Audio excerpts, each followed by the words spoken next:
Welcome to the podcast that we have not named yet, so we'll decide what that's going to be called. I think the first thing to start is probably just introduce some of the guys around the table here and the lovely presence that is Cadey.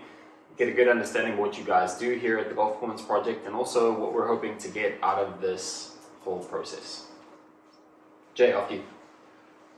Right on, yeah. Well, we started this this business almost 4 years ago now, and our real focus was on the community that we have that we feel is underserved from a coaching and club fitting standpoint. And I bring a background of pretty strong technical understanding from both a coaching and club fitting standpoint, as well as the technology that's actually being used to measure those things. So excited to be part of what this has become, and I think we're doing a great job of taking good care of our community and really providing a service that doesn't exist in our market here.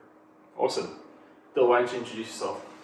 Absolutely. My name's Dylan Sheen, the most recent team member here at the Golf Performance Project. Learned a lot from an outstanding crew around me. I've been fortunate to be a member of the PGA Canada since 2014. Saying that, transferred over from Victoria Golf Club, where we had a pretty strong junior presence at the club, and I'm looking forward to bringing that asset to Golf Performance Project here, as well as doing a lot of club building, to say the least. Awesome. We'll talk about that broken paradigm later. Laird, give us a run through your bit of your background. You've probably been the guy who's seen the highest level of golf about anybody at the table here, so walk us through that. That's kind of you to say, Christoph. I have been measuring things ever since all of you hit growth spurts and I haven't, and so that was way back in the high school days. But to Jay's point, I've been very immersed in technology and trying to create, I guess, support through measuring devices and really help people understand what they're actually doing versus the feels, and that commitment has led me to PGA Tour and back and onto this island. It's been pretty fun. So yeah, that's my shtick. Can you tell us a little bit about your golf background? I have played golf since I was 12. I was on the Vic women's golf team, and Who coached you when you were 12? Laird White. Oh, wow. Oh, wow. Just to clarify, Laird does have a wife. She is not here, but she is fully aware of the relationship. So, hey, actually celebrating our 7th wedding anniversary. Congrats yesterday. on that. Yeah, congrats. Also, we do know that Laird had a bigger crush on Cadey's mom. So edit. Family show. Brock, tell us a bit about you and your background in golf and the journey you're on. Yeah, no, I found golf later in life, and it's been an interesting journey. You're not that old, come on. He's the most great person. Yeah, what are you talking about? That's right. He gets his hair done. Season. Yeah, no, I'm really enjoying the journey, being a part of the team here at the Golf Performance Project. I've had the pleasure of learning from some of the industry-leading professionals. I come with a manufacturing background, so building clubs and gear is a passion of mine. I've been really enjoying the journey as a fitter as well. Looking forward to completing my PGA playing exam this year, so I'm just really enjoying the journey here at GPP. Yeah, that's awesome. Actually, let's talk about that, because you went into the practice round at the course where you're going to have to play your playability. Yeah. For anyone who doesn't know, to become a PGA Pro, you have to pass a playability test. Everyone here has passed one except for you and me. Yeah. So you have to... And Cadey actually was just, I don't know if you call it grandfathered in, or based on her playing history, she was granted in. Which is amazing. Good. So I have zero interest in being a part of PGA, so I like to be the observer from the outside. But Well, tell us about more about you. How did you find us? How did this even start? Okay, so going back, I mean, I played a lot of junior golf. I stopped playing golf for a while, and then started playing again in my mid-20s, and played at a very high level as a junior, national programs, etc. in South Africa, and then got a college scholarship, chose not to do that and get into business, and then came back to golf in the 2012-2013 era. Started a golf media company, traveled with the European Tour and the PGA Tour, doing a lot of things like this, video content, interviewing and understanding what players are all about. We were sort of early in the whole golf media space. Now that's all blown up. Back then I used to fight and argue with players about having a social media handle. They didn't know what social media was. The management agencies were scared of what social media was going to be. And now we're seeing the evolution of that, where players are more accessible, We're getting great content on different video channels from both manufacturers and individual brands. So for me, I'm very excited about where this is going to go.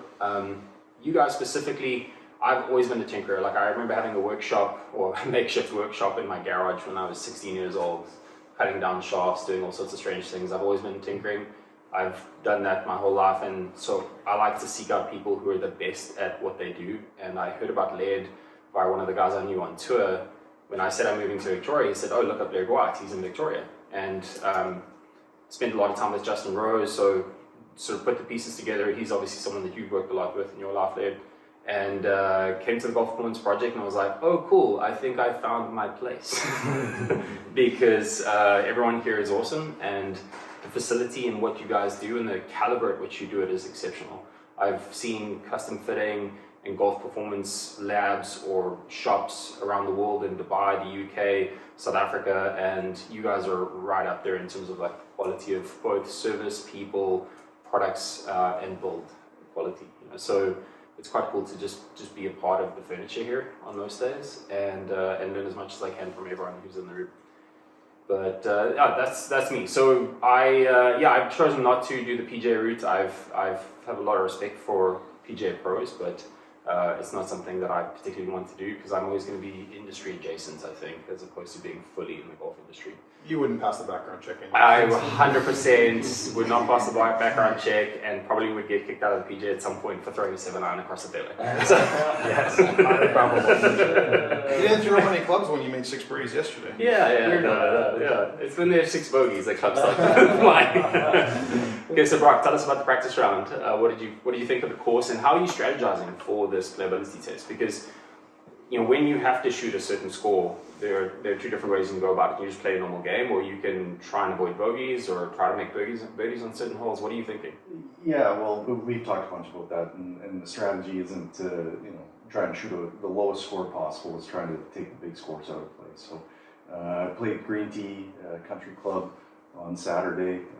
Course is in good shape. It's a nice course. I would say it's presents its own challenges, but I would say it's an easier course than the courses I play on a regular basis. And I would have got my PGA on that day. I didn't have my best stuff, but grinded it out, played conservatively, and I got a better idea what I'm up against. There's certain holes where you need to be strategic, and you just need to shoot a score on that day. Mm-hmm. Okay, so the exact opposite of the birdie fest we saw at the Travelers this last weekend, because that was for sure ridiculous. Yeah. Like Laird, I mean, you and I have talked a lot about this, but my issue is a course like this is going to get beaten up with the modern day technology and the athletes that we have on the PGA Tour. It becomes a wedge, drive, and putt fest.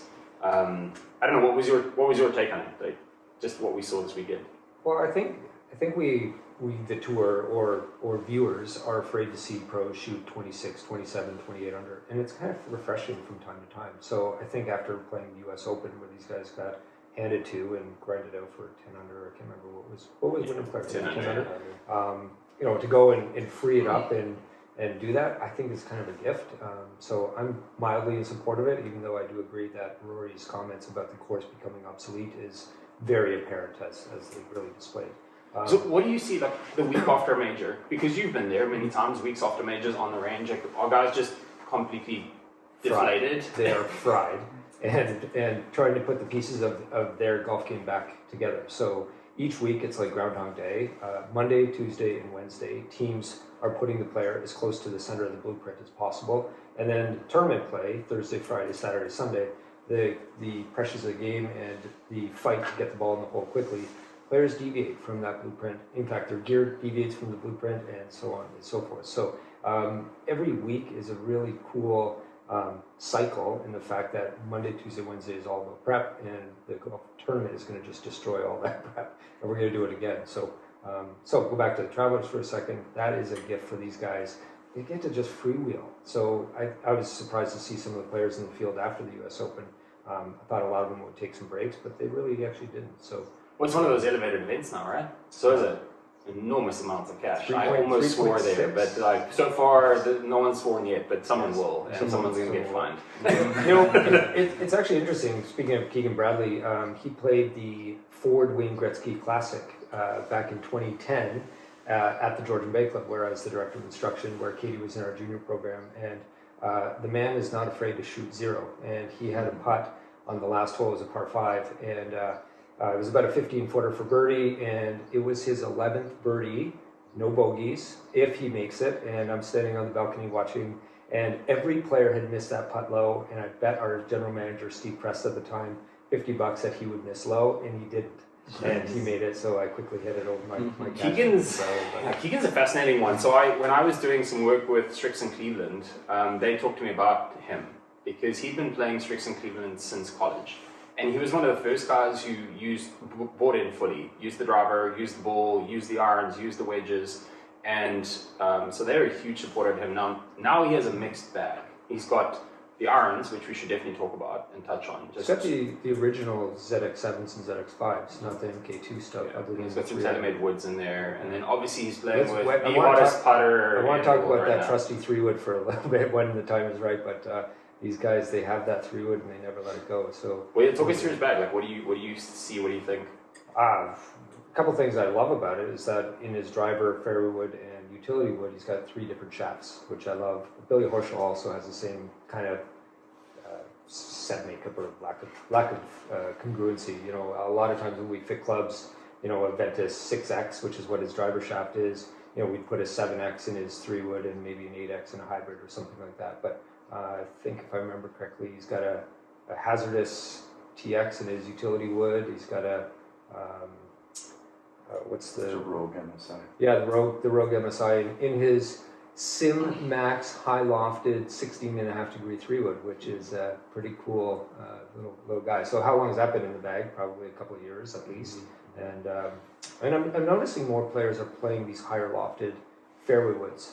John Rahm's got another 16.5 degree 3-wood and a turned up driver as well. So I think that's just a lot to do with the spin of the ball, right? Because like I took a 3-wood out of my bag and put a 5-wood that's playing at like 17 degrees because a 3-wood could sometimes go as far as a driver with like the low spin balls. Especially if you're hitting it like second shot into par 5, like at what point do you need to hit it 290? Keegan also goes with the 3-wedge setup so we can have more clubs at the top of his bag. Yeah, that's smart. And I guess maybe if we just talk to that point a bit. So one, you know, not everybody's playing the brand new equipment every single year. There are, I know from knowing managers and agencies, there are more contractual obligations for pros to play the new items. We saw some comments by Rory, obviously, in the beginning of the year, like, oh, well, I have to play this driver, I don't like it. And I know, you know, I'm obviously a ping guy. I know ping has softened on the contractual obligations. It used to be 14 clubs in your bag.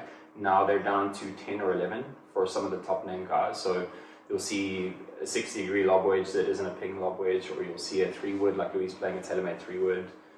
So you're seeing those changes happen. But can you guys maybe speak, and Brock, maybe just talk to the point of how sometimes your current gamer is the best build for you, even though there's new stuff that's out there, you might not necessarily have a better option depending on your swing. Yeah, that's part of our process here, is to never assume that you need new clubs, but to have 1 of 2 outcomes. Either, you know, we validate that your gamer is good, or we beat up on it and we find you something new. When you guys are assessing someone for the first time in the fit bay, can you walk me through that process? Like, maybe talk through a little bit of your process, Brock, a little bit of your process, and sort of like, how do you actually figure out what's beating what, and what are you actually trying to optimize for?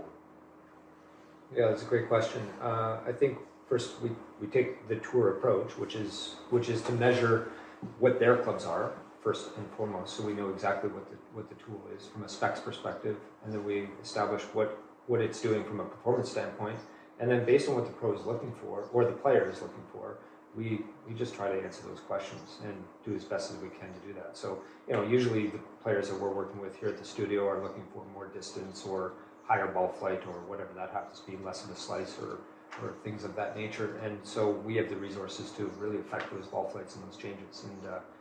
And to Brock's point, if we can't beat it, then it just validates what they brought to the table, and what a gift to go play freely, knowing that, that in that session your gear is as good as it can be, and it's helping your golf game. I know you've worked with a bunch of number one players in the world during your career.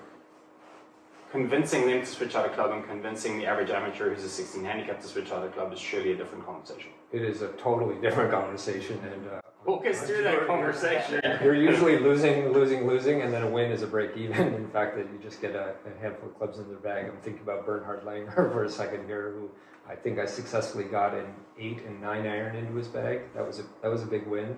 And but the cool thing about all these players on tour is that they have their own system. And I'll never forget a contrast story about Vijay Singh and Bernhard Langer. I presented them with the same blades with their specs, and Vijay says, I need less offset, and Bernhard says, I need more offset. And so here's two world number one players saying the complete opposite thing, that is really catering to their system and style of play from a visual perspective and also, I'm sure, an output perspective from the golf ball. Brock, you're the resident gear nut. Like, if there's a new club or a new shop that's come on the market, I feel like you've already read the full review, the manufacturer's recommendations, the engineer's thoughts and dreams on that product. Like, when you're fitting people, what are you finding with some of the new gear, the benefits of the new gear versus what they might have in the bag for, let's say, the average amateur? I think the average amateur, especially one with speed, still benefits from the gear the same way that pros do. I'm thinking of, for example, the Ventus line. Ventus line, most successful shaft in the history of golf. Somebody wins with a Ventus in their bag on the PGA Tour every week. And that line is really evolved with the new TR part of it. It's known for its low torque, and now they've added more stiffness in the handle with the spread toe material.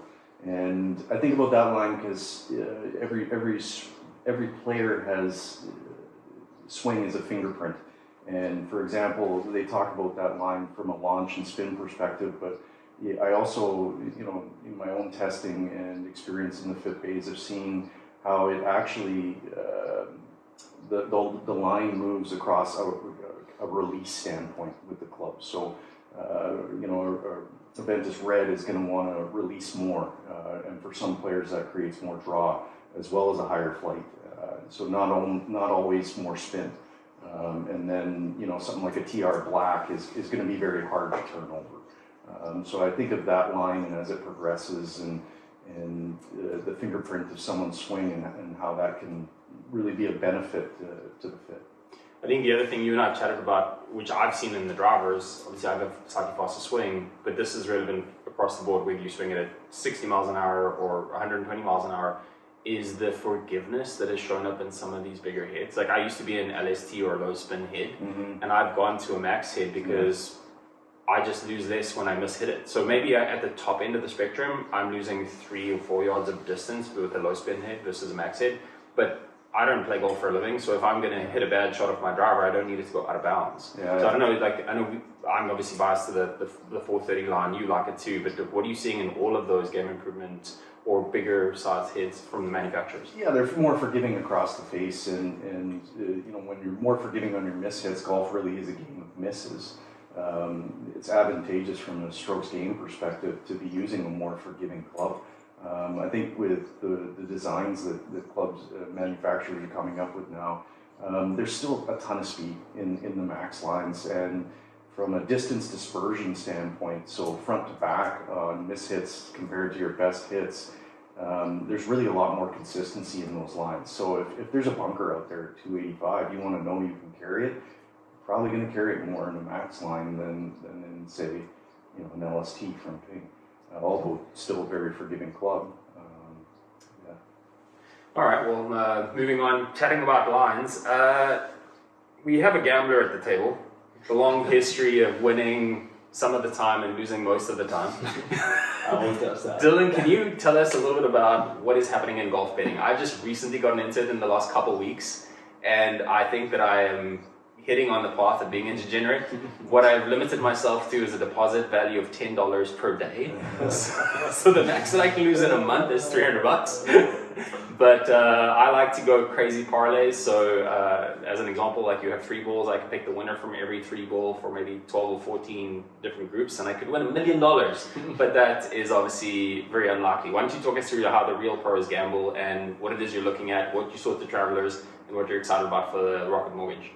Yeah, absolutely. First thing, very smart for you to have a unit limit. Last thing we need to do is see Christoph hanging downtown at Victoria for food. But yeah, so golf has definitely taken on the gambling aspect, just like all other major sports have over the last few months, even year or so here. So pretty interesting to say the least. There's many different ways you can gamble. Winners, like you said, 3 balls, 2 balls.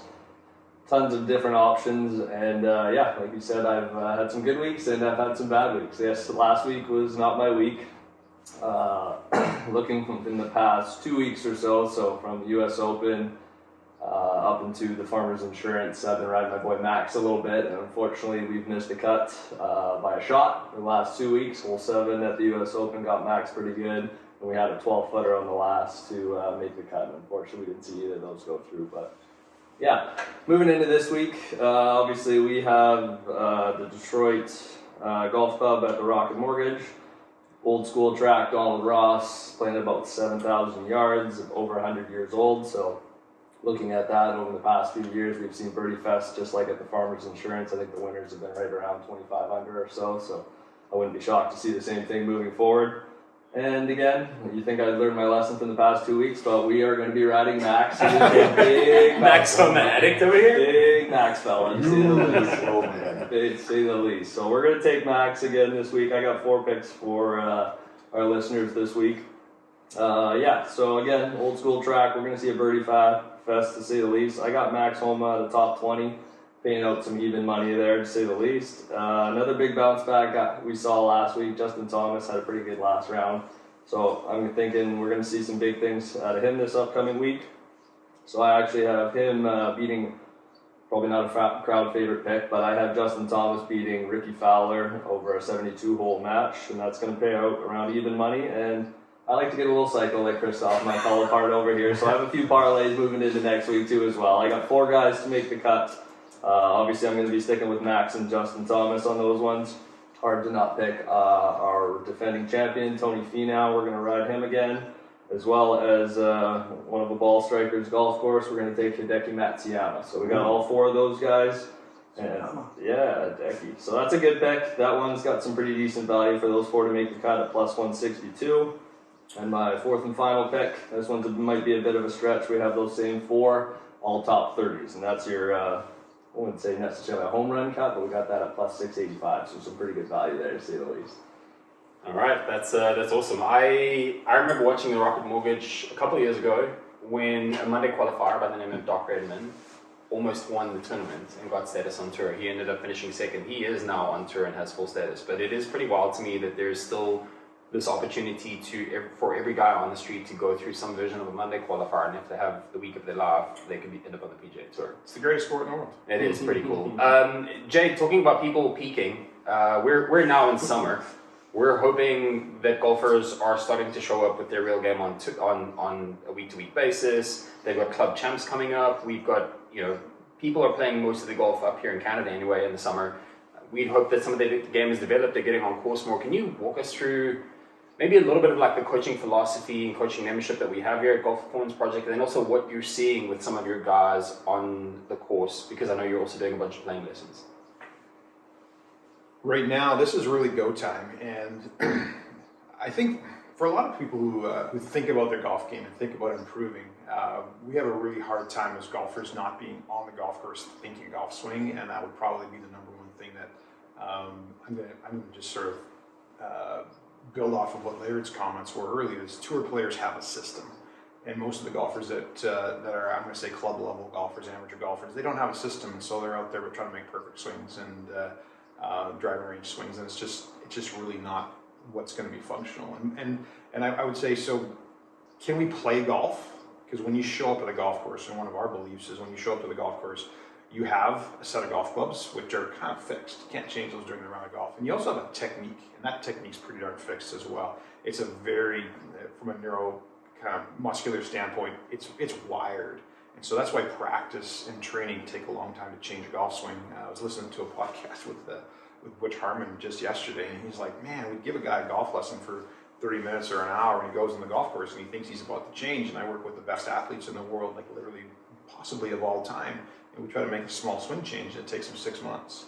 And he goes, and this guy thinks that he just spent an hour with a good coach, and he's going to just revolutionize his golf game. And it's really reflected in our coaching programs, is that change takes time, takes effort, it's super uncomfortable. And so unless you embrace that process, you're probably you're having a cool golf conversation with a coach, or you're really, you're learning something, which is great. Lots of people want to learn. I'm a learner. I love to learn new things. But as far as the implementation of that, the best thing on the golf course right now is know your pattern, know what's required of each shot, and then have a really clear plan on how you're going to shoot the best score on that hole. And even over the course of that hole, not everything, I'm not sure about everybody else's golf game, but not everything always goes as planned, so we're adapting on the golf course all the time.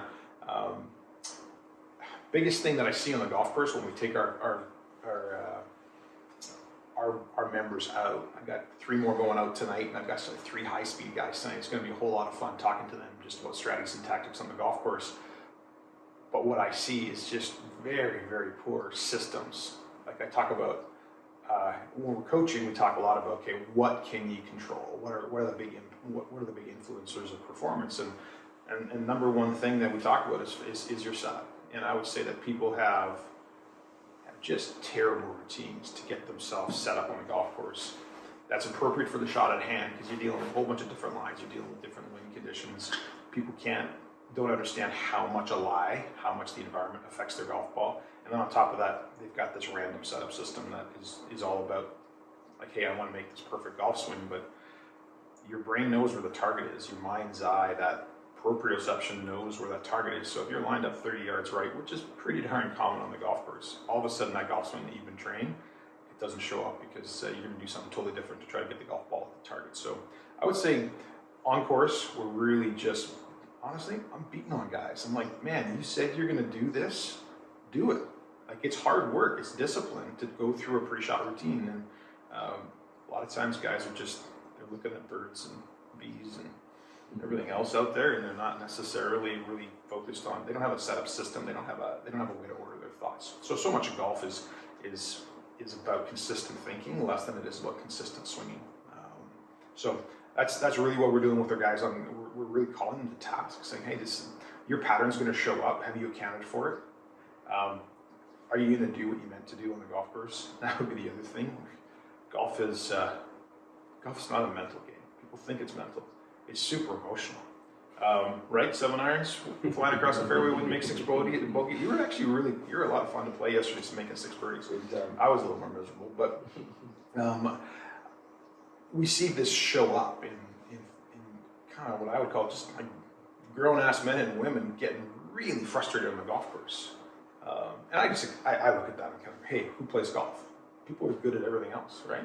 So if you're good at everything else in your life and you go play golf, it just kicks you in the stomach, because it's so nuanced. There's so much to learn, and it's got this vast, long feedback loop for learning. So, anyways, I'm riffing now, but what we do on a golf course, honestly, is have a plan.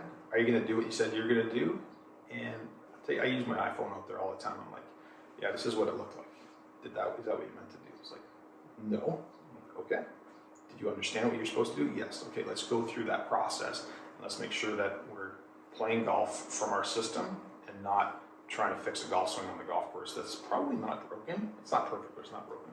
Yeah, it's one of the things, I guess one of the reasons why I have a lot of respect for what you guys do is the middle word in your name is performance. And I think, we can get your clubs dialed, we can get your swing worked on, but ultimately you have to go on a course and you have to perform. And we've seen the best players in the world sometimes have a 13 and 14 shot variance between their scoring range on the low end versus the high end.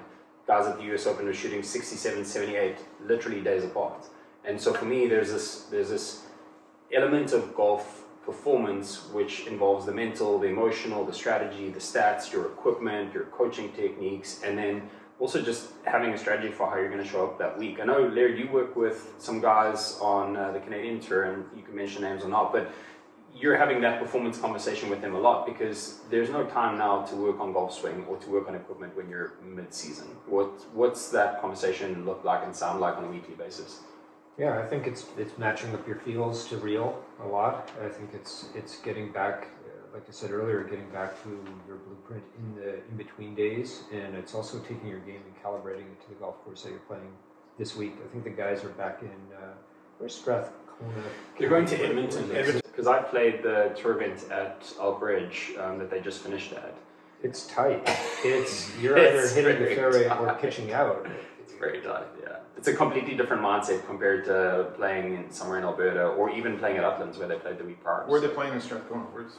I'm not 100% sure of I know where the qualifier course is, but I'm not sure where the event is. But that whole area, that Elk Ridge area, that Waskesiu Lake, Saskatchewan, like I went there and I was like, man, this is beautiful. It's incredible here, but I do not want to come here in the winter ever because it's like minus 35. Cadey, you recently traveled for some golf stuff. You went into the Okanagan. There's some beautiful courses up there. You played Tobiano, which we all love. I think most of us have played there. But you also got to play Sagebrush, which has like an interesting background story to it. Like, just what was your experiences going there? What did you think of the course? Can I be really honest?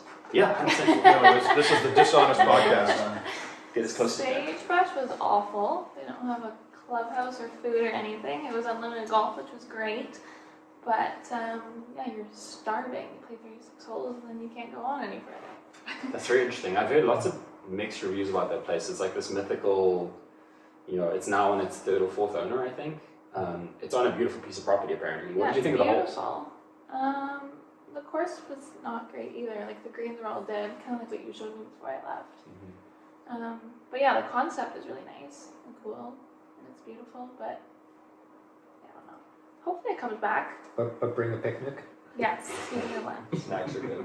Our And then- included lunch was take out Mr. Mike's. So. Oh, wow. Okay. And then, Mr. Bike. Mr. Mike's, give us a call. You can sponsor the podcast. Cadey, and then Tobiano. What do you think of Tobiano? Tobiano was my favorite course I've ever played. Okay. Why is that? It is- Like, walk me through what defines a favorite course for you, because you play golf once a week at this point, maybe. Yeah, try. Okay, so what is a fun golf experience for you? The views was beautiful. It was on, what lake is it? It's a Lake Kamloops or Kamloops Lake. Yeah. And then the mountains, and it was just in really good condition too. After playing Sagebrush, they're just, I don't know. It's just all rolly and it's just quirky and fun. Opposed to here. I'm going to jump to Sagebrush's defense. Okay. And just no, I am, because what is our experience at a place like Tobiano? Tobiano is bent grass from tip to tail. It is, I think, probably 10 of those holes, those golf calendar pictures where you kind of say, oh, someone had a crazy idea to build a hole here. Well, that's what McBroom did at Tobiano. He had this piece of property that's just, it's shockingly beautiful. And he set it up so that you could see other holes and the lake and everything. It's an unbelievable site. Where Sage is like old school. It is kind of dirty, right? It's a dirty, dusty, old type of golf course, but it's got fescue, and fescue looks like it's dead when it's perfect. And so that's part of it. Now, I wasn't there, and I played it a bunch of times, and it doesn't look like golf. If you played fescue golf, it looks like this isn't even grass. This is like dirt kind of mixed with some grass, kind of thatchy bits. But it plays really good. It's just aesthetically totally not the same. One of the things that I'm quite excited about when it comes to women's golf is the fact that you literally have a Tiger Woods potential like star in Rose. Yeah. So she is the She best. won on her first week, didn't she? First week on tour, she Yeah. won. And she was in it in the major last weekend. Yep. She is the winningest amateur golfer to ever live Yeah. In history, in of men's the or game. women's. Yeah. Yeah. So there's a huge potential there. She's very accessible. She's active on social media. There are a lot of things about her that makes it feel like, okay, this could be like another Annika Sorenston type scenario, but she's an American. So I think that will help a lot of the LPGA fans, because at times there's been this, we love women's golf, but we don't know any of the South Korean women that are winning. Yeah. And and to the degree that the South Koreans hired trainers to show up on tour every week to teach them English so that they could learn to speak English, be interviewed in English, which is very admirable from my standpoint. But the reality is, like Zhang is possibly a once in a generation talent. We have seen these people come and go and burn out too with the pressures. I mean, I think of Lydia Ko was like another one. We're like, wow, she's going to change the game, and got injured and had questionable coaching interaction with Laird. My favorite Lydia Ko is that Will Zalatoris is older than her. That's awesome. That is crazy. Well, how old was she when she was winning? She 18, 17 years old. Yeah. Remember the big glasses? Yeah. And I know this goes contrary to what most member clubs want that are 90% male dominated, but I actually like seeing women on the golf course. And I think during COVID, we saw a whole bunch of women take up the sport of golf, or at least go with their partners more often to go play golf because people wanted to get out of the house. And a lot of those female golfers have stayed. And I think golf is only going to be a better sport if it has more inclusivity and has more women playing. And I remember going to, would have been in like 2010, 2011, I remember going to an PGA industry show, and the joke was that the men had 70 different types of shirt options and the women had 7 types of shirt options, and now that consumer offering has completely changed. There are more options for women now than there are for men when it comes to things like fashion and shoes and everything else. And I think they've realized that women bring in a huge economic spend to the game too. And we've seen from coaching programs, we see a lot of women-centric coaching programs too. So I don't know, I'm pro more women playing and getting involved in the game. That's definitely something that I'd like to see, and I think Zhang could definitely just help with that. No question. You guys, can you talk to me a little bit about the equipment side of this? Because that's one thing I don't know anything about, is how have the equipment companies, both the component manufacturers and the club manufacturers, adapted to women golfers? Because I'm sure there must be more options available to them now. More so than ever, Yeah. but let's also be clear that the ball has no idea who's hitting it and what year the brand is and so on and so forth. But the technology has allowed for gear to get so much lighter. What's that Callaway Epic Star driver? Is that the one? that one's really light. And 265? TSR1. What is it? How does that compare to an old driver? So drivers are 300 to 330 grams for Depending on shaft and head weights, and there's a lot of adjustability in clubs now. The TSR1 is incredible. Actually, Chelsea Truong, congratulations to her. Oh, yeah. She would have just won the BC Women's Amateur with that driver. Yep. And that's actually, Chelsea's a really cool story in the fact that she often comes for club fitting with her drivers and can't beat it. I think 3 failures in a row, which aren't failures, just validates that the driver is in her bag. And then probably maybe 3 months ago, we got the TSR1 into the bag, and Mark Bicknell, her coach over at Gorge, texted me immediately and said, just, wow, this thing is a weapon. And she was texting me yesterday morning, 2 days ago morning, just after the win, and she left her eagle putt half a ball revolution short to win by 2, as it would have turned out if it had dropped, but she had won by 1, which is amazing. So yeah, she's a great player. I think she's got a very exciting college career ahead of her, and then based on her work ethic, her temperament, her family support, it's really hard for me to see that someone like her in a good college program can't get to that level where she could potentially go and turn pro and play well at that level. So yeah, but well done, Chelsea. Well played. That was an awesome achievement this weekend. She's an even better human than she is a golfer, right? Which is so easy to support. Let's not give her too much credit. I still need to beat her at putting contests. That's the one hole in her game that I might be able to beat her at. Everything else, I think she's better than I am. The other thing I wanted to chat to you guys about, because I've seen this a lot now. I was just looking through some of the tour players' bags, and I spoke to some of my friends. I have a bunch of friends that play on the European Tour. And we were talking about the changes to drivers. So some of the guys are playing 43.5-inch driver shafts right now. Yeah. And then we're seeing 40, we're seeing 44.5. And this is...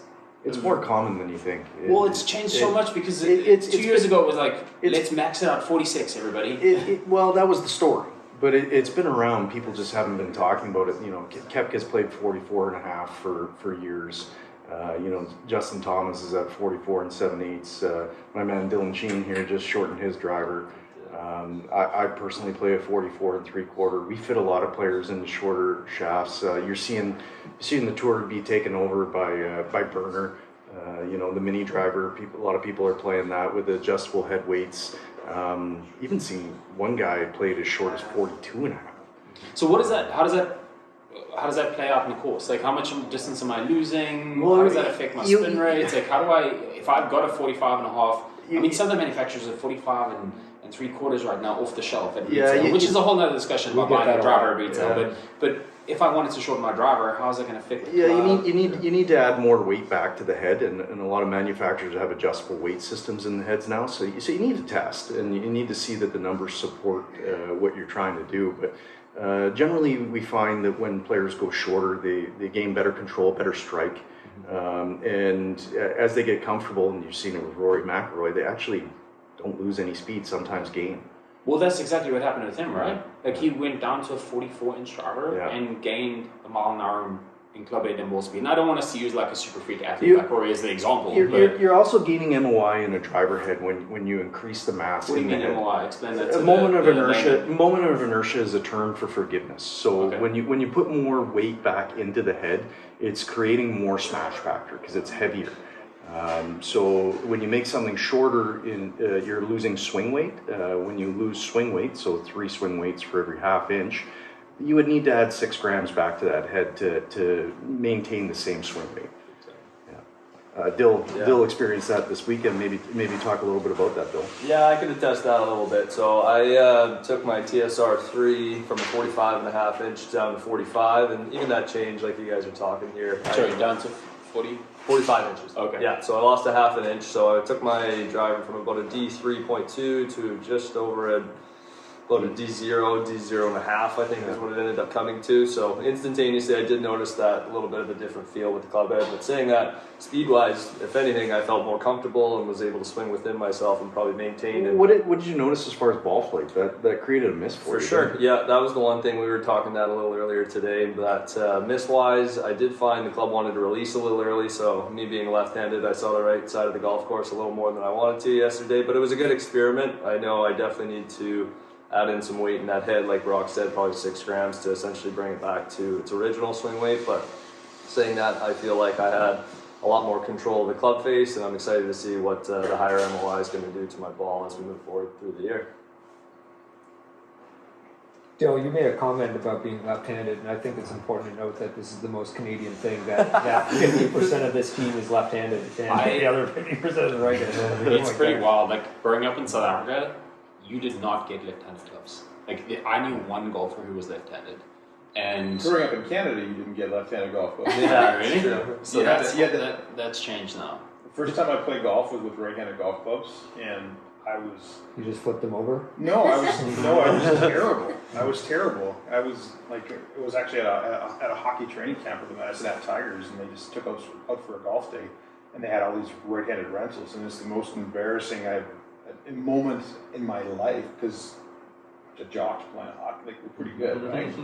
And we go play golf, and I can barely move it. So, anyways, I eventually found some left-handed golf clubs, and now it's kind of 1-for-1. Everything launches at the same time. But if you're a lefty out there, we've lived through it. We feel your pain. And GPP's got your back. We got your back. I'll tell you what, we're maybe a little biased here. I remember a buddy showing up at a national junior event with R300 shafts in his left-handed clubs, and I was like, "What's going on?" And he's like, "Oh, I learned to swing with these, so now I play the high speed with R300 like shafts." And maybe just Laird, can you explain to someone what happens if they're using the wrong flex of shaft in their iron? They will fully respond to the golf club. Excuse me. They fully respond to the golf club, whether it's a good thing or a bad thing, and your gear will influence your golf swing. Talking to the boys at Fujikura, they use the Enzo system to, I don't know how many frames per second it is, but it's probably infinite. It's It's 8 cameras times 2,000 frames per second. Yeah, so one of 2 people in the world, with one thing being another one. And so talking. Ours is on order, by the way.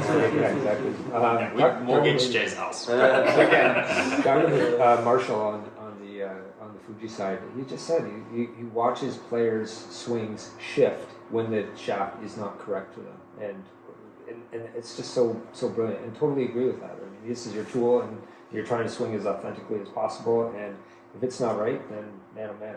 And let's be clear, we don't need Enzo to see a player's pattern change when we change the No, that's the timing mechanism.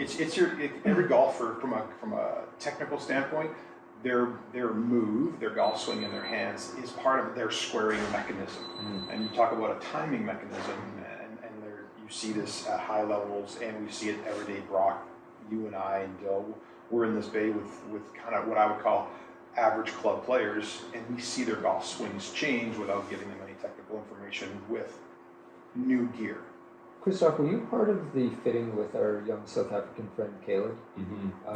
When we got that Tenzei One shaft into his hand, do you notice he just became himself? It's a completely different golf swing, and let's say he's a high ability junior who is probably a single figure handicap and has a high ceiling because of his speed and physical skills. But even with someone like that who is naturally very gifted, you give him the wrong club and he's just going to adapt to it, and he's going to start making really bad golf swings. Well, that's what he brought to the table, was the wrong shaft, and so he would set up, because it was going right, and so he's aiming hard left and hitting in, it's playing the shot, and so that was really neat to watch how quickly he shifted back. Yeah, and for me, don't get me started, right? So I have friends who come to me for advice on their golf swing, how to break a certain score, break 80, break 90. And then I have friends who come to me after they've bought their latest, greatest golf club from Facebook Marketplace. And I know this is like the pain of our existence because what the casino, right? Because it's kind of like roulette. Exactly. You get cost conscious with your golf gear, you end up spending more money. I think this is a topic that we're super passionate about because man, like literally our job as club fitters is like, they're expensive. Clubs are expensive. Can you fit my clubs to me now that I bought them? Okay, so here's a couple misconceptions, and this goes back to this whole the golf swing is a squaring mechanism, and your golf club is a part of that timing system and timing mechanism. Is who needs custom fit golf equipment? Justin Rose, Vijay Singh. They do not need that. They are going to be able to figure. You know what? They can break par with a ladies' rental set from whatever club that you give at them. Give them to. If you're new to golf, it's like finding a pair of shoes, right? It fits or it doesn't. And a good coach and club fitter is going to be able to make that assessment and get you started in the right place. And we can test a few things just to verify. You might not get, like, even if you're just like a starting golfer, he's like, I don't even hit it consistent enough to get good data. We're watching. I would say that's the thing that we bring to the table as golf professionals, is we know what good looks like. And so if you're at that point in your golf game where you're like, man, I just want to get something that's good and started. You started in a spec that supports you. That's right. Right. There's only one spec that comes off the shelf, and I can guarantee it's not the one that's right for you. Can I tell a story about one of our members, one of our coaching members, and maybe not mention the name. No, I won't mention his name. But here's an athletic guy who's a high performer in all parts of his life, and he was away from golf for a little while, and he came back to golf, and he did what any smart person did. He did his research. And he looked up what is the most forgiving set of irons, because he hasn't played any golf. He wants to start playing golf. He's got time. He buys what is a current inline, strong lofted, super high speed game improvement iron. And we get him in here in our first coaching session. I'm like, dude, this isn't going to work. You couldn't get the ball airborne. Can't get the ball airborne. You know, and I'm talking like flying a 7-iron, 185 yards, but rolling out to 200. It's just with a land angle of 30 degrees for the most part. Yeah. So anyway, we was like, okay, let's just tap the brakes on this. Because the things that you're trying to do with the golf ball, the shaft weight that you have, the shaft flex that you have, the loft that you have, the spin rates that you have, all of these things that we look at for a guy who's got a really high ceiling because he's strong and athletic. He's just got the wrong golf clubs. Did he buy bad golf clubs? No, he literally bought best in class. He spent $2,000 on a set of irons. Then turned around and had to spend another $2,000 because he got it wrong. Yeah, and somewhere along his little social circle, there's some poor guy with a really good set of irons for really cheap that probably don't fit him either. I've said this time and time again, Facebook Marketplace is a great place to sell clubs. It is a horrible place to buy clubs. And the thing that I've run into time and time again too is, I love the fact that the internet exists. I love that there are communities and forums like GolfWorks where you can go and dive deep into the specs of the latest stuff, and you can watch a million videos on YouTube about the latest drivers and shafts and what they do. But what I've seen time and time again is I don't care what the manufacturers and the marketing departments of these companies say. Until you have actually hit that golf club, you don't know what it's going to do for you with your swing characteristics, with your setup, with your speed, with your sort of ball flight and attack angle characteristics. I just stop believing all the marketing and just test and then decide what you're going to play. It's cool to think about the latest trend. I mean, what is it, Versa Jailbird taking the storm right now in the PGA Tour? Oh, you're talking about the Odyssey putter? Yeah. I mean, that's a second win in a row. Technology's 10 years old. 2 wins in the last 2 weeks. Ricky Fowler also using it, and now a lot of people are going to go out and buy that putter for way more than it retailed for 10 years ago. Actually, Odyssey's going to release it on Wednesday. That does not mean that it's going to fit every player. You have to test gear to know if it fits you and if it's best for your game. Well, speaking as a guy who owns 17 putters, why don't you tell us a little bit about that weighting system on putters like the Versa Jailbird? Yeah, so that's employing a counterbalance system. So it's got a Super Stroke 17-inch grip on it, and I believe that weighs just around 95 grams.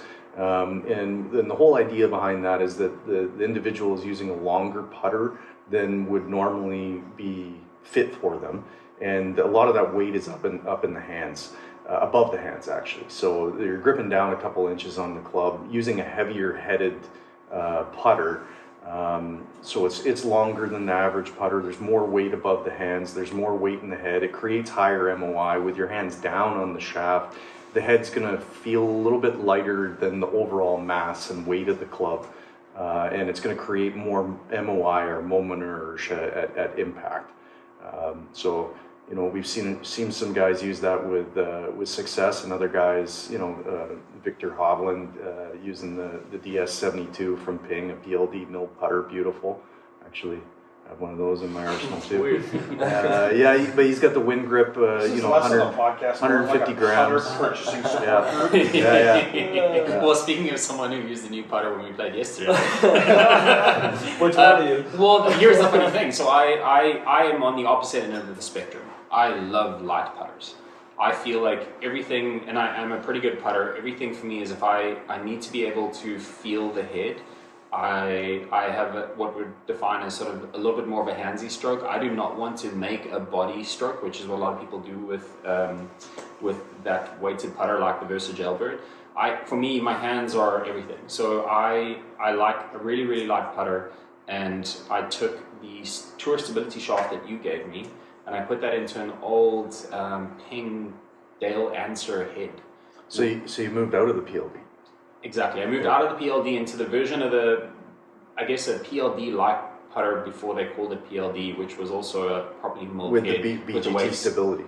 Exactly. Yeah, so that putter tends to make the overall mass of the club lighter and the swing weight of the head heavier. Yeah, but that putter head that I have on there is actually super light because it has the lightest weights that you can put into the bottom quarters of the sole. So the overall putter is extremely light, and the head weight is extremely light. And so for me, that's just something that I feel like I have a ton of feel. Now, yesterday the greens we played were medium speed, and I know when I get onto really quick greens, I'm going to feel even more comfortable, which is what we're going to see happening here in summer. The greens are going to get faster and faster. Maybe I have to revisit that in the winter. I don't know. We'll see. I don't play that much winter golf because I grew up in South Africa and no one plays golf when it rains. Did you weigh your putter? What does it weigh? It is under 400 grams. Ooh, Under 500. Under 500 grams. Under 500 grams, yeah. So that Jailbird, that Versa Jailbird putter, that's going to be north of 700. Yeah, wow.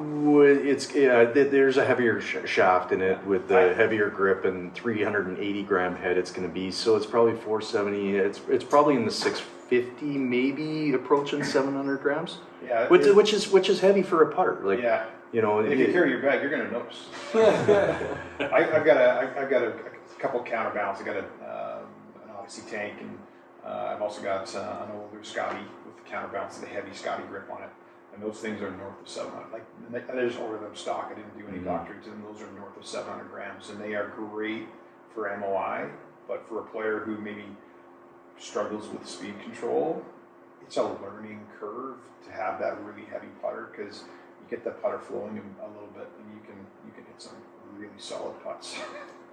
Should we talk about putter grips, aka Cadey's putter grip? Yeah, the banana. Is it still on your putter? It I don't know if How that's old is that legal girl, for Katie? tournament Is play. that is 13 years old. It's only 13. 13 years. And the girl rolls the rock. Wow. It's part of my game. Yeah. wasn't there a rules issue with Harris? Yeah, Harris English. It looks similar. It's this exact same. No, it's It way looks- worse than yeah, and we tried to change it. I think she makes more putts than him too. Yeah, so. she does. Yeah, the whole rules and equipment thing. Speaking as someone who has been disqualified because I have stickers on the faces of my clubs because I hit balls on GC Quad and found some stickers on my faces midway through a round. You got some good stories. Yeah, no, it's just a quick little bit of advice. If you are someone who uses a GC Quad and you have stickers on your faces, you are not allowed to play with those in tournaments. You will get disqualified. And I think the They best. see that as an alignment tool, do they? I don't know what they see it as. It's a very fuzzy part of the rules. Not that the rules of golf are completely.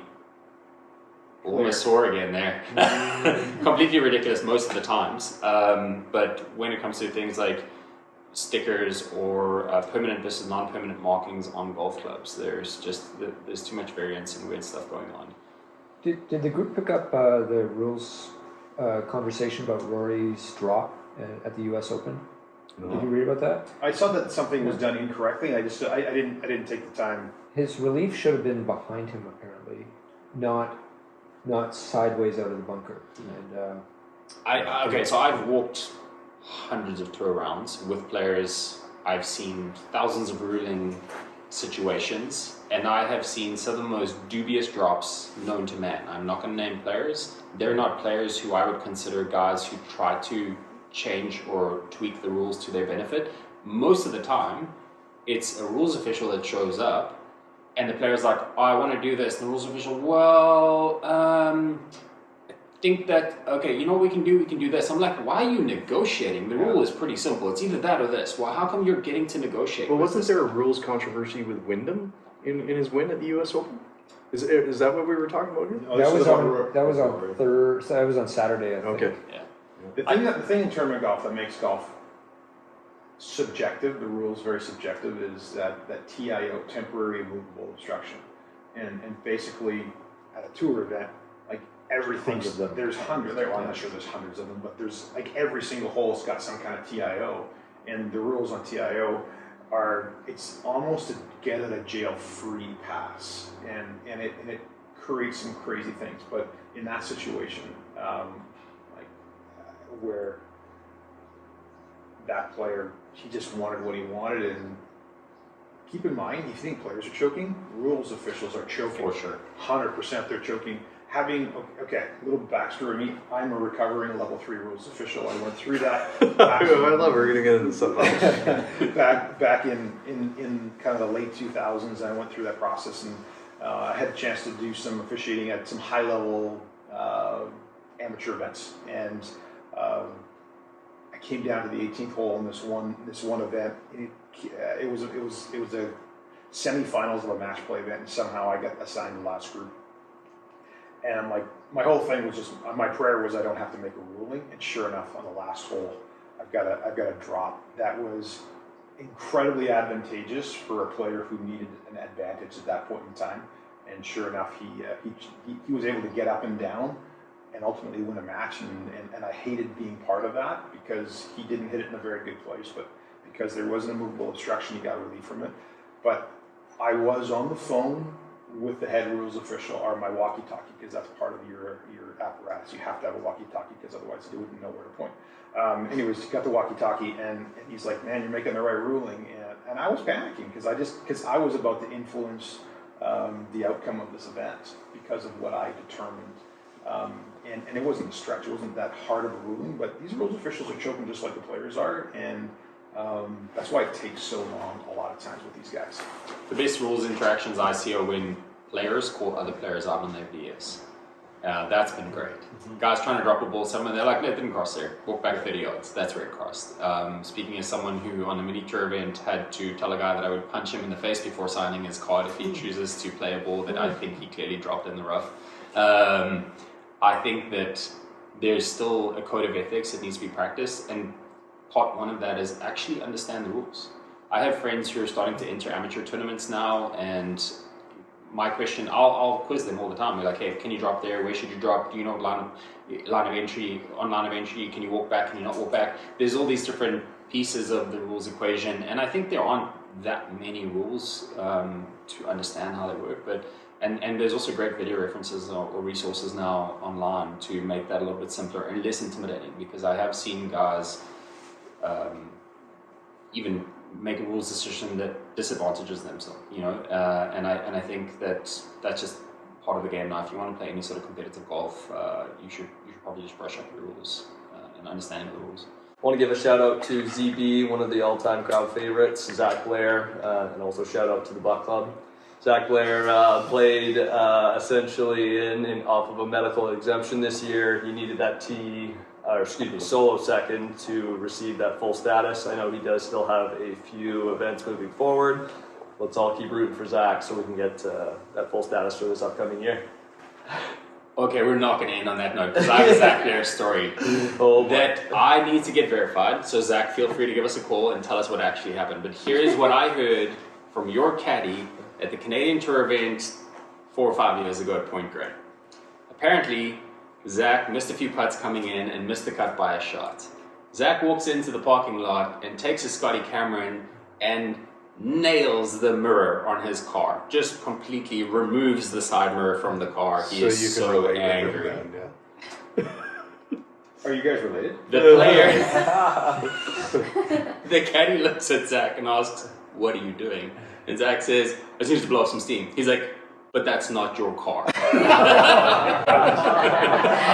So instead of getting off the mirror on his car, he damaged someone else's car in the Point Grey parking lot. Zac, did you leave a note? Yeah. Zac, did you leave a note? Yeah. Also, if this didn't happen, give us a call. We can give you all the legal outs that you need. I love it more for that. How do you not love that guy? Yeah. So no, I'm really impressed with that. Coming back from medical exemption, it is a tall order to try and keep your status. So well done. But yeah, it is. I'm excited to see what happens the rest of the year. He's got a few more events left to fully cross that bar. A few more points. I think he's just hanging outside the top 90 right now, so I think he needs to slide at least probably another 10 or 15 to really lock it in. Well, you guys have been awesome.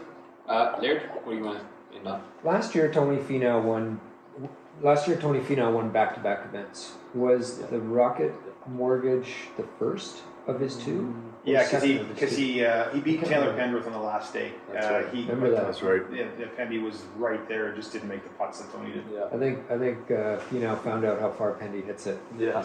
I think I watched that event, and it's impressive to know how far Tony can hit it, and to watch what he's trying to do with his ball. He tees it down low, he squeezes it out there. He was 30-40 behind Taylor all day, but it was by design.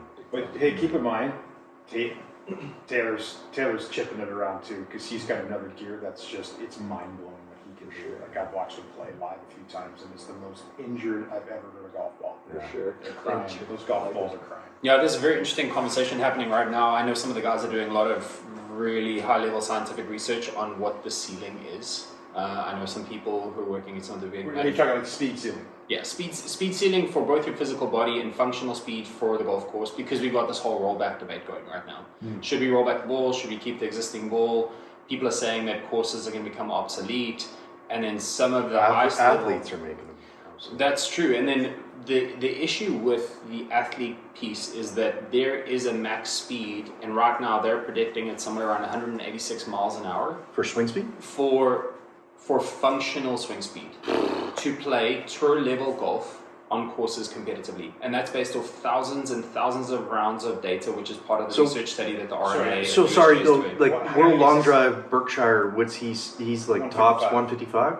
Are we talking Sorry, ball speed. Ball speed, Ball speed, 186. sorry. Okay. Not swing speed, Okay. ball speed. So sorry. basically where Wyndham and Rory are right now. Yeah. It's cruising 188, 189. Exactly. So you've got, and based on all the data, and the only outlier that they have right now that is currently in the pro game, but hasn't actually won, is someone like a Gordon Sargent, the amateur that just finished low am at the US Open. So he cruises at 190. Well, Nienaber is the perfect case study for this, and as much as I love him because he's a South African and very talented golfer, when he stands on the range at the US Open and hits one 350 and doesn't make the cut by several shots, he is the testament for what is functional ball speed on tour. So the argument based on all the data is that number right now is sitting at 186, 187. As soon as you go over 187, you are no longer a competitive professional golfer because there isn't anyone who's actually doing it. Mm-hmm. So there are some other guys that have qualified from Corn Ferry. I forget the Matthews, Matthews. Yeah. He's over 190, hasn't featured yet this year. So this is part of the argument with the RNA and the USGA saying guys aren't going to end up swinging 210. Well, Bryson had to dial it back. He had to dial it back. So and I think the verdict's still out on this. There's a concept that's over. I'm going to say probably we're approaching 30 years of. I'm going to call this. I'm not going to call it research, but Dave Pells back in. I want to say the 70s and 80s started doing analysis of players' percentage error. And he had, so if you think about an error factor of 5%, you're 100 yards from the hole and you hit it to 15 feet, that's 5 yards. Cool, you've hit it within 5, you have a 5% error factor. And he had Lee Trevino and a couple other players that at the peak of their game, their error factor was between 4.5% and 6%. And if you take a look at PGA Tour stats now, if you look at the best player in each stat from an approach standpoint, their proximity to the hole from the fairway is typically kind of 4.5% to 5%, and it goes way up when they go out of the rough. So if that's the human skill factor that's been in place for the last 30 years, and unless we see that factor changing, I would agree with you. What's that 5% error offline on a 360-yard drive? Well, you're now getting into your corridor on these golf courses is typically anywhere from 45 to 65 yards where you can find your golf ball, but there becomes diminishing returns on how far. Like your penalties, like we know this for amateur players, it's about eliminating penalties, right? And so will it become less exciting to watch Taylor Pendrith, as an example, hit 300-yard 2 irons? Because that's what he does. He just rips 2 irons, 285 in the air. It's shocking to see. Is that he's wielding a 39.5-inch, 40-inch golf club versus a 43 or 44, 45-inch driver, so he's going to have more control. Is that, from a consumer standpoint, what's going to happen? But you get me going on the rollback. Like, we don't have enough time. We don't have enough time. But just to clarify, I haven't seen a case study for it that makes any sense. Mm-hmm. On the consumer side, though, because you mentioned the consumer, let's just clarify, we are talking about the top 0.1% of physical freaks and athletes in the world. Yeah. The average golfer 100% should be doing speed training, whether it's super speed sticks, whether that's the stack, whether that's just taking a club and swinging as fast as you can. The benefit for the average amateur, and I know you guys do a lot of work on speed with the members that we have here, is massive. If the average amateur golfer can hit the ball 10 or 15 yards further, it will change the entire their handicap system. With a functional ball flight. With functional ball flight, Yeah. and that's where the combination between equipment, speed, skill, practice comes in. 100%. I agree with you 100%. It's training for speed. Speed aligns things, man. If you got a circular motion, the faster it goes, the tighter that variance is on that movement. And up to a point. It's what You see that a lot. Well, here's the thing. I think it's the golf club. I don't think the golf club's got to support. Think about the torques and forces on a golf club that's going at those like 140 miles an hour. We've got one of our members can swing his driver at 140 miles an hour. Now, is he super high skill? No, he's kind of more of a long drive thinking guy. But the torques on that golf club, when we're measuring like a 5 or 10 mil miss hit on the club face, that golf ball's just it's Oscar Bravo all day. Yeah. You mean out of bounds, right? Out of bounds. Yeah, so back to what is the average swing speed now for an amateur golfer? Laird, what do you think it is? For a male golfer? Depending on the average male handicap. golfer? I see a lot of our members swing at like the LPGA Tour average, kind of 90 to 95 miles an hour, somewhere around there. All right, so someone who goes from 95 miles an hour to 103 miles an hour, what were the changes you'll see in their game? Well, think about how much farther the driver's going to go, first and foremost. So 20 plus yards of extra carry? Maybe not, but it's going to go farther. And then their irons are also going to go farther. So there's this duality that happens, and it just green lights, getting to pins that are cut over a bunker. You can stop it quicker. Yeah. There's a tremendous amount of possibilities. which enroll me in our speed program, please. Yeah, do it. I guess my biggest thing that I've always said is like, do it safely, do it responsibly. Whether I'm speaking to my friends who are on tour or the average amateur, yes, chase speed, but do it safely and responsibly. Use one of the apps, use one of the systems that exist out there. They're all pretty sophisticated now based on a ton of research. But it actually ties it right back to that Butch Harmon thing that you were saying earlier, is that hanging with a coach is getting information. It's really work. If you're going to change your club head speed, it's work. Mm-hmm. And this idea of, hey, you maybe think differently is, sure, you're smarter, but you haven't done the training yet. So it's work on your body. It's work on your game. Absolutely is. Yeah. I mean, shout out to Canadian Sasha McKenzie with the stack. Like, I'm on that program now, and it is a workout doing the intervals that he's got on that app. It's Do you need the stack though? Well, I'm hoping that I can get slightly more controlled speed. Like, yes, I'm a 120 plus club head speed guy. I've seen you 126. But if I can feel like I'm making more efficient motion and using, I'm exerting a lot of effort now because I'm not in great shape and I haven't been playing a lot. But I'm hoping that I can swing more efficiently and get to that same number. That's what I'm trying to achieve through using the stack. I would say that's so important because the guys who have and the gals who have the most time for golf tend to be on the other side of 40 a lot of time. Like our clients, like that rank and file guy, like there's young guys that have time and they do it, but are sort of our middle-aged. Speed training is about maintenance of your body too, right? Like, and I would say speed training is going to have to be coupled, like Brock's comment. Got to have some amount of physical training. It's like I refer to the body as the machine. Me and you are going through that maintenance on the body, right? Maintenance, right? Yeah. Like I go back to early 2000s when I went through the Titleist performance van and doing ball speed tests. And at that point in time, my ball speeds were like 174, 175, which is faster than they are right now. I'm like, okay, not much. Not much, but you think technology's changed, driver's hotter. Like I think that was like at the time I had the TaylorMade 360 driver with that orange or that yellow and purple graphite shaft that everybody had. I had that shaft and a big answer. Jump Eric. That was the it was an awesome shaft. So, anyways, I killed that thing, but I go to now, and that was with a Pro V1 golf ball at the time, so that wasn't with a Prestige or anything like that. That was a Pro V1 golf ball. But now I'm working on just saying, hey, as I approach 50, I would like to maintain my speed just so that I can have the ability to play long term. I got to take care of the body, the machine. That's the unit that's going to carry our golf brain around the golf course.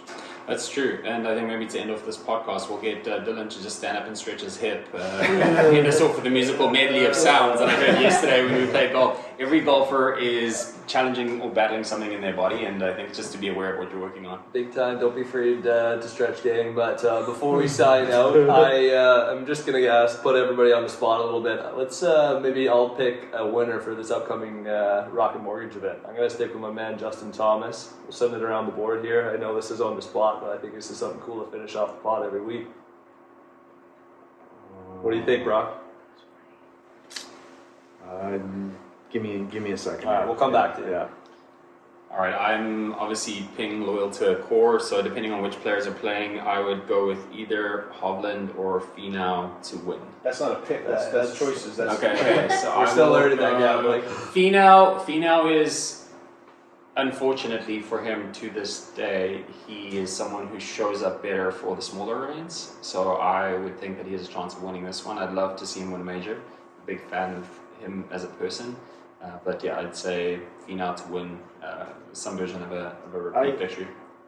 I guess I would take Scheffler. Jeez. Yeah, I don't know if Scotty's playing this week. Scotty's not playing. Well, Scotty was playing. He's getting tired of finishing top 5. Yeah. Yeah, because if he putts well, he's gonna lap it. Yeah. So this isn't an elevated event. No. Yeah, just for this point, Scheffler I think he's 125th in putting, and he's averaging 28.78 putts per round.